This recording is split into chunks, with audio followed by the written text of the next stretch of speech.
Həmas terror təşkilatıdır. Bəli. Hizbullah terror təşkilatı. Əlbəttə, hamısı birdir onlar. Siz bir söz dediniz. Dediniz Fələstində baş verənlər oradakı müsəlmanların günahıdır. Həqiqətən belə düşünürsünüz? Bəli, əlbəttə, əlbəttə. Və ümumiyyətlə nə baş verir, nə baş verir. Əhməd Əşşara sizdəndir. Yəni O mən bilmirəm, o dövlət Tanıyırsınız? başçısı. Yox, tanımıram. Heç İstəmirəm də, maraqlı deyil o adam mənə.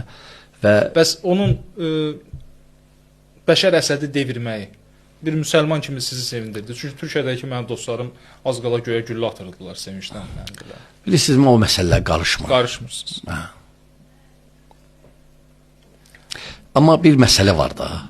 Bir məsələ var, bu ayrıca mövzudur da. Yəni ona qarşı çıxmaq olardı, yoxsa yox. Əsədə? Hə. Biz dedik axı, məclisimizin əvvəlində müsəlman hakim olmaz və zalimdir ya istəyir adil olsun olmaz. Bir dənə hakim olar, o da qeyri-müsəlmandırsa. Hə, qeyri-müsəlmana qarşı çıxmaq olar İslamda. Yəni kafir hakimə.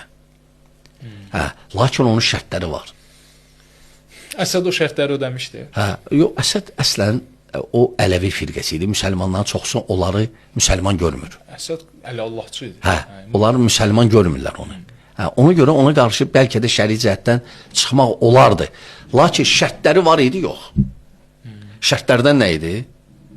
Gücün olması, məsləhə məfsədənin zərər xeyri götürüb qoymaq, alimlər, həmçinin siyasətçilərin deməsi və ən əsaslarından da biri onun yerinə kim olacaq? O adam yox idi.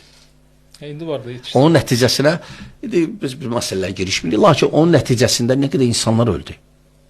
Sonuncu sualım. Yəni dini cəhətdən səhv idi. Səhv idi. Səhv idi.